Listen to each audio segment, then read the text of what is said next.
और राजस्थान पंचायती राज संशोधन विधेयक 2026 सदन में ध्वनि मत से पारित किया गया। इसको लेकर मदन दिलावर ने क्या कुछ कहा है, जरा वो आपको दिखाते हैं।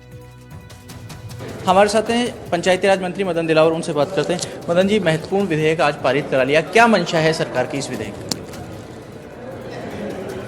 1994 में एक बिल पास हुआ था विधानसभा में जिसकी 2 से ज़्यादा संतानें चुनाव लड़ने योग्य नहीं होगा।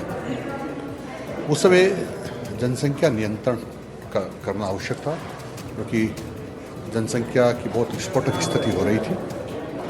परंतु इन सालों में जागरूकता बढ़ी है, लोग स्वयं जनसंख्या नियंत्रण स्वयं कर रहे हैं। और मैं इसलिए कह सकता हूं क्योंकि जो प्रजनन दर 1991 से 94 के बीच की थी वो 3.6 थी, अब 2 हो गई है। इसे लगता है कि जनसंख्या स्वतः ही नियंत्रित हो रही है। और इसलिए और ऐसे कुछ अनुभवी लोग हैं, अच्छे लोग हैं, जो पंचायत राज संस्थाओं को सशक्त करना चाहते हैं, भाग लेना चाहते हैं।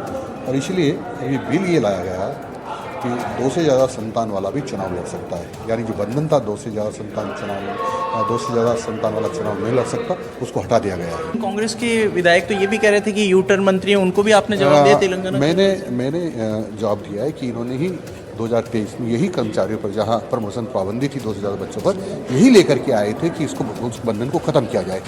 और तेलंगाना सरकार ने भी इसको ख़त्म किया। और उन्होंने उसके मुख्यमंत्री ने यहाँ तक कहा कि 3 से ज़्यादा बच्चे हो तो चुनाव नहीं लड़ना चाहिए, यहाँ तक पाबंदी की बात कही। तो ये है पंचायती राज मंत्री मदन दिलावर जो कह रहे हैं कि तेलंगाना की उदाहरण उन्होंने दिया, साथ में जो पहले जनसंख्या दर थी जो 3.6 प्रति परिवार थी, उसका उन्होंने उदाहरण दिया कि उसमें सुधार आया है। और इन्हीं सब चीज़ों को लेकर के जो पंचायती राज में अनुभव रखने वाले लोग हैं वो इस चुनाव में अपनी किस्मत आजमा सकें, अपना कंट्रीब्यूशन दे सकें, इसी सबको सोचते हुए सरकार ये संशोधन विधेयक लाई है और इसको आज विधानसभा में पारित कराया गया है। जयपुर से NDTV के लिए शशि मोहन।